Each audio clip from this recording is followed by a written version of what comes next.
तो आज की इस वीडियो में हम डिस्कस करने वाले हैं क्लास 9 फिजिक्स, चैप्टर होगा आपका मोशन। इसका सॉल्यूशन हम देखेंगे एनसीईआरटी एग्जाम्पलर से। तो इस वीडियो में हम डिस्कस करने वाले हैं इसके एमसीक्यू को।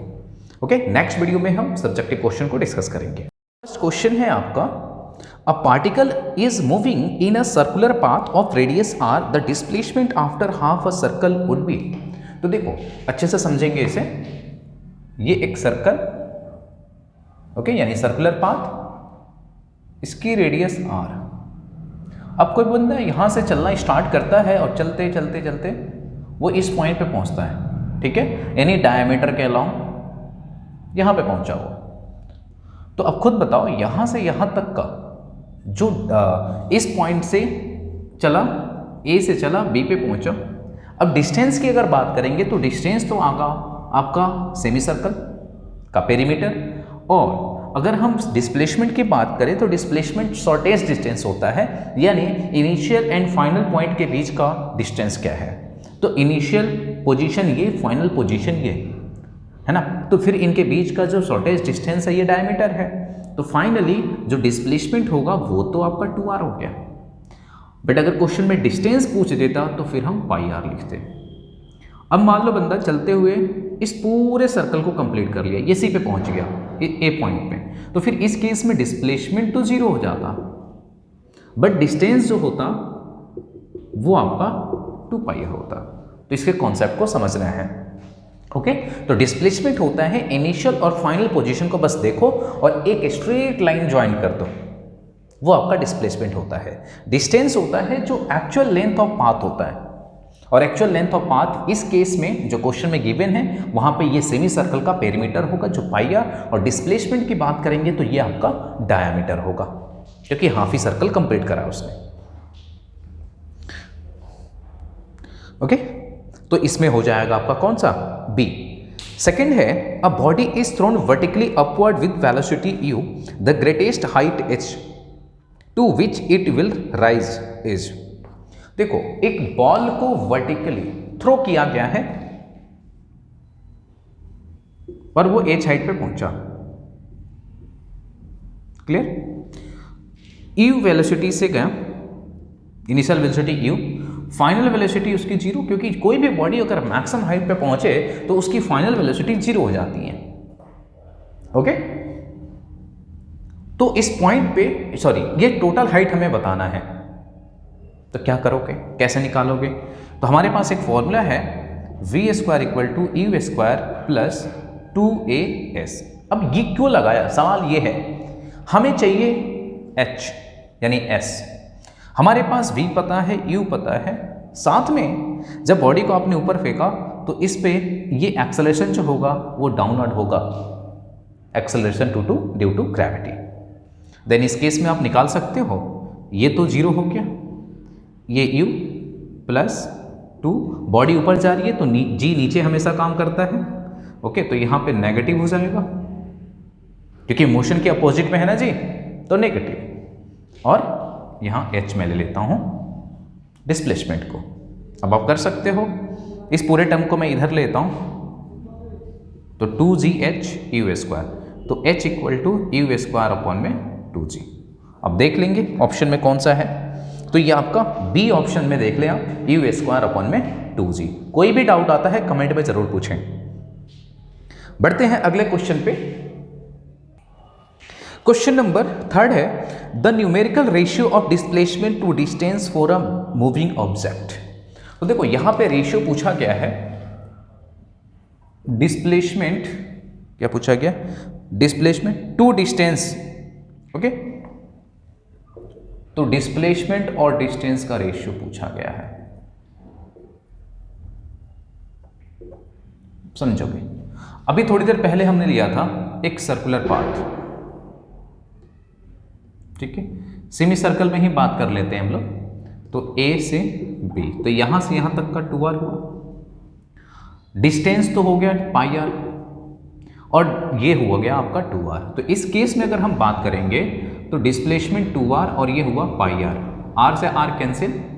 अगर आप पाई की डायरेक्ट वैल्यू पुट करो तो 3.14, तो आप देख सकते हो कि अभी जो रेशियो होगा वो लेस देन 1 होगा, देख सकते हो आप।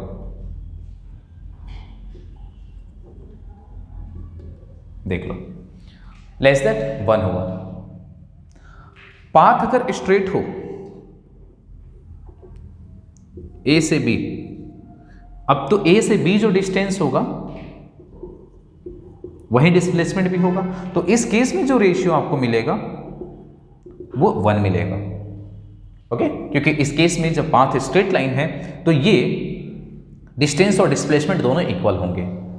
तो इस केस में रेशियो 1 हुआ और इस केस में रेशियो लेस देन 1 हुआ, तो इसका मतलब डिस्प्लेसमेंट और डिस्टेंस का जो रेशियो होगा ऑलवेज तो नहीं बोल सकते कि लेस देन 1 और इक्वल टू 1, लेकिन हाँ ये दोनों पॉसिबल है। ग्रेटर देन 1 कभी भी पॉसिबल नहीं है। डिस्प्लेसमेंट कभी भी डिस्टेंस से ज्यादा तो नहीं हो सकता, ज्यादा होगा यानी डिस्टेंस के इक्वल हुआ। क्लियर? अगले क्वेश्चन पे आते हैं।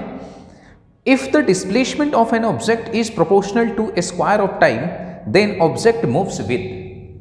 अब ये चीजें दिमाग में ऐसे नहीं चलेगी, अब रटने वाली बात नहीं करनी अपने को, ठीक है? तो पहले मैं इसे रफ करूं फिर डिस्कस करते हैं इक्वेशन। देखो यहां पे बोला क्या है कि डिस्प्लेसमेंट है ना, यानी S directly proportional to the T का स्क्वायर। अब हवा में आपको नहीं लिखना, आपने इक्वेशन जो पढ़ा है पहला v equal to u plus a t, ठीक है, v square equal to u square plus 2as, और एक है आपका s equal to u t plus half a t square. ये हम तीन इक्वेशन को देखते हैं।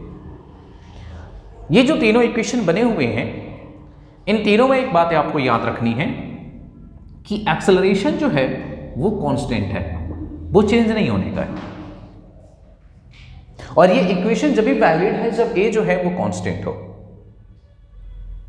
तो फिर अगर आप देखोगे तो s equal to u t plus half a t square, question में बोला क्या गया है, if the displacement of a proportional then the object moves with. Simple, खुद बताओ ये कब पॉसिबल है? जब बॉडी किससे कांस्टेंट स्पीड के साथ मूव कर रही हो, सॉरी कांस्टेंट एक्सेलरेशन के साथ बॉडी मूव कर रही हो, तभी ये तीनों इक्वेशन वैलिड होंगे।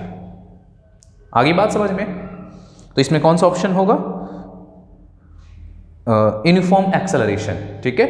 यूनिफॉर्म वेलोसिटी नहीं होगा। क्यों नहीं होगा, सवाल ये भी है, यूनिफॉर्म वेलोसिटी क्यों नहीं होगा? देखो यूनिफॉर्म वेलोसिटी का मतलब होता है कि वो इक्वल टाइम इंटरवल में इक्वल डिस्टेंस ट्रैवल करे, लेकिन अगर किसी भी बॉडी में एक्सेलरेशन है तो यूनिफॉर्म वेलोसिटी नहीं हो सकती।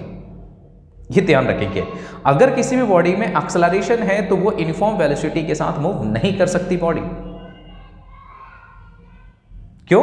क्योंकि बॉडी में एक्सेलरेशन है, तो जैसे जैसे टाइम बढ़ेगा उसकी वेलोसिटी बढ़ती चली जाएगी टाइम के साथ। ओके, फिफ्थ देखो, fifth number question, from the given VT graph it can be inferred, है ना, inferred that the object is in uniform motion. तो देखो इस ग्राफ को जरा अच्छे से देखो आप, है ना, टाइम और वेलोसिटी, तो जो ग्राफ जा रहा है वो टाइम के पैरेलल है और v वर्सेस t ग्राफ है, यानी वेलोसिटी यहां पे कांस्टेंट है, टाइम के साथ वो चेंज नहीं हो रहा है, यानी वेलोसिटी कांस्टेंट है, यानी बॉडी यूनिफॉर्म वेलोसिटी के साथ मूव कर रही है। तो कौन सा हो जाएगा? इन यूनिफॉर्म मोशन। बिल्कुल सही है, बी है एट रेस्ट। नहीं, रेस्ट कब होता? जब डिस्प्लेसमेंट और टाइम का ग्राफ होता। तो टाइम के साथ अगर पोजीशन चेंज नहीं होता, है ना, जहां पे वेलोसिटी लिखा हुआ है, अगर वहां पे डिस्प्लेसमेंट होता तो मैं डेफिनेटली इसको रेस्ट में बोलता, लेकिन ये रेस्ट में नहीं होगा, ठीक है, क्योंकि वेलोसिटी है वहां पे। In non uniform motion, non uniform motion का तो कोई मतलब ही नहीं है यहाँ पे, है ना, वेलोसिटी टाइम के साथ चेंज हो रही है क्या? नहीं। डी है मूविंग विद यूनिफॉर्म एक्सेलरेशन। तो देखो अगर बॉडी में एक्सेलरेशन हो, तो मैंने पहले ही बताया आपको कि अगर बॉडी में एक्सेलरेशन हो तो उसकी वेलोसिटी चेंज होगी, लेकिन यहाँ पे टाइम के साथ वेलोसिटी चेंज नहीं हो रही है। ओके, तो इसका हो जाएगा A. Question number 6, suppose a boy is enjoying a ride on a merry go round which is moving with a constant speed of 10 metre per second it implies that the boy is। देखो कोई भी body मेरी go round मतलब एक circular झूला है ना, उस पर झूले जा रहा है वो। तो वहां यहां पे क्वेश्चन में दिया है कि और उसकी जो स्पीड है 10 मीटर पर सेकेंड है। ऑप्शन है कि एट रेस्ट, नहीं रेस्ट में क्या है, जब बॉडी में मोशन है तो है, रेस्ट में तो है ही नहीं, वो तो क्वेश्चन में ऑलरेडी मेंशन है। तो अब पहला ऑप्शन तो गलत है। बी देखो मूविंग विद नो एक्सेलरेशन, नहीं। अब यहां समझने वाली बात है कि आपने तो अभी बताया, सवाल मेरे से करो कि आपने तो बताया कि अगर कोई बॉडी कांस्टेंट स्पीड के साथ मूव कर रही हो तो उसमें कोई एक्सेलरेशन नहीं होगा, बिल्कुल। लेकिन यहां पे पाथ चेंज हो गया, पाथ जो है वो सर्कुलर है, और सर्कुलर मोशन के केस में बॉडी की डायरेक्शन कंटिन्यू चेंज होती रहती है, और वो चेंज करने के लिए रिस्पॉन्सिबल कौन है फिर, एक्सेलरेशन, क्योंकि डायरेक्शन चेंज हो रही है ना। तो एक दूसरी क्वांटिटी यहां रोल में आ जाएगी, एक वेक्टर क्वांटिटी, और वो हो गया वहां पे एक्सेलरेशन। यानी स्पीड बेशक कांस्टेंट है लेकिन वेलोसिटी चेंज हो रही है, और वेलोसिटी चेंज हो रही है मतलब एक्सेलरेशन है बॉडी में। तो एक कांस्टेंट स्पीड में भी एक्सेलरेशन होगा अगर बॉडी का डायरेक्शन चेंज हो रहा हो तो। ओके, तो सी ऑप्शन जो देखो इन एक्सेलरेशन मोशन, बिल्कुल। डी है मूविंग विद यूनिफॉर्म वेलोसिटी, नहीं, यूनिफॉर्म वेलोसिटी नहीं। अगर एक्सेलरेशन लग रहा है उस पर तो यूनिफॉर्म वेलोसिटी नहीं, ये बात दिमाग में नोट कर लो बिल्कुल। और देखो एक ही कॉन्सेप्ट कई क्वेश्चन में रिपीट हुआ, तो ज़्यादा उम्मीद रखना, कोशिश करना है कि हम चीज़ों को रटें, उससे बेहतर है हम सीख लें। 7वां नंबर देखें, area under VT graph represent physical quantity which has the unit. अब देखो area under VT graph, velocity और टाइम ग्राफ लेते हो और उसके अंदर जो भी एरिया हो, अगर उस एरिया को कैलकुलेट करोगे तो आपको डिस्प्लेसमेंट मिलेगा। वाई एक्सिस पे वेलोसिटी और एक्स एक्सिस पे टाइम, तो ये एक रेक्टेंगल बन गया, एक स्क्वायर बन गया, और इसका जो एरिया मिलेगा वो डिस्प्लेसमेंट। आपने पढ़ा है distance equal to speed into time, यानी डिस्प्लेसमेंट मिलेगा, है ना। वेलोसिटी एक वेक्टर क्वांटिटी है, तो वेलोसिटी इनटू टाइम आपका डिस्प्लेसमेंट हो जाएगा। तो उसकी यूनिट क्या हो जाएगी, मीटर, है ना। तो ऑप्शन इसका बी सही है 7th का। 8th नंबर क्वेश्चन देखते हैं। 4 cars A B C and D are moving on level road, their distance versus time graph are shown in figure, choose the correct statement. अब इस ग्राफ को आपको देखना है और समझना है। उससे पहले मैं एक ग्राफ ड्रॉ करता हूं, और बहुत ही बेसिक होगा, इसमें 4 पॉइंट्स हैं, है ना। मैं 2 पॉइंट्स उसमें कवर करूंगा और आपको समझ में आ जाएगा बिल्कुल। देखो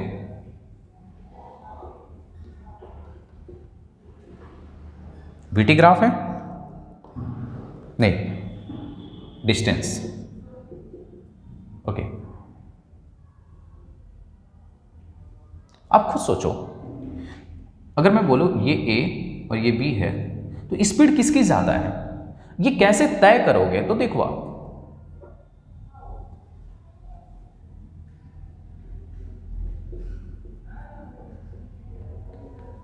टाइम इसने ज्यादा लिया, देखो आप, टाइम इसका ज्यादा है या इसका ज्यादा है। देखो बी का टाइम इतना है, ए का टाइम इतना है, लेकिन ए के द्वारा जो डिस्टेंस ट्रैवल किया गया इतना है, बी के द्वारा जो डिस्टेंस ट्रैवल किया गया वो इतना है। तो खुद सोचो कौन ज्यादा स्पीड से चल रहा है, बी। इस केस में बी की स्पीड ज्यादा है। तो अब तय कर सकते हो आप कि कौन सा ऑप्शन आपका सही होगा। तो मैं इसमें सही ऑप्शन बताता हूं, है ना। जैसा कि car A is faster than, और car D, car A is faster than, नहीं, देख सकते हो आप। Car B is the slowest, बिल्कुल देख सकते हो। Car D is the faster than C, नहीं। Car C is the slowest, नहीं। अगर डी ऑप्शन में फास्टेस्ट हो जाता तो सही होता फिर, है ना। स्लोएस्ट दिया है जो गलत है। 9th नंबर क्वेश्चन देखेंगे। Which of the following figures represents no uniform motion of moving object correctly. तो देखो डिस्टेंस और टाइम के बीच का अगर ग्राफ हो, स्ट्रेट लाइन जाओ, है ना, स्ट्रेट लाइन पास हो विद थ्रू द ओरिजिन, तो उस केस में हम बोलेंगे कि बॉडी में यूनिफॉर्म मोशन है। तो इसमें बताओ कौन सा होगा। फर्स्ट ग्राफ आप देख सकते हो, बी में देखोगे तो ये नॉन यूनिफॉर्म है, सी भी है नॉन यूनिफॉर्म है। लेकिन नॉन यूनिफॉर्म में या तो स्पीड इंक्रीज हो रही होगी या स्पीड डिक्रीज हो रही होगी, है ना, दो बातें हैं। तो अगर मैं बी की बात करूं तो बी वाले ऑप्शन में स्पीड इंक्रीज हो रही है। सी वाले में देखोगे तो स्पीड जो है डिक्रीज हो रही है ना, ग्राफ को बिल्कुल दिमाग में फिट कर लो। डी वाले में देखोगे तो डिस्टेंस टाइम के साथ इंक्रीज नहीं हो रहा है, यानी बॉडी रेस्ट में है। 10th number, slope of the velocity time graph gives.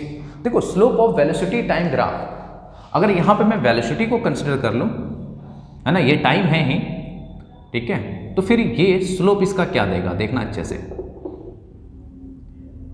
मैं केवल ए के लिए भी बात कर रहा हूं, तो यहां पे T1, ये T2, यहां पे V1, यहां पे V2, तो क्या लिखूंगा मैं, जो एक्सेलरेशन होता है ना, चेंज इन वेलोसिटी अपॉन में चेंज इन टाइम, तो ये जो स्लोप है वो आपका क्या देगा, एक्सेलरेशन, ठीक है। लेकिन अगर एरिया दे देता, इसी में एरिया बोल देता, तो फिर ये डिस्प्लेसमेंट हो जाता। 11 नंबर है, in which of the following cases of motion the distance moved and the magnitude of displacement are equal. तो इसका आंसर मैंने पहले ही क्वेश्चन में बता दिया है कि डिस्टेंस और डिस्प्लेसमेंट है ना, the distance moved and the magnitude of displacement are equal, तो बॉडी स्ट्रेट पाथ में मूव करे उस केस में डिस्टेंस और डिस्प्लेसमेंट इक्वल होते हैं। ओके, तो ये हुआ आपका एनसीईआरटी एग्जाम करके एमसीक्यू। नेक्स्ट वीडियो में हम बात करेंगे एमसीक्यू, आपका चैप्टर होगा force and laws of motion.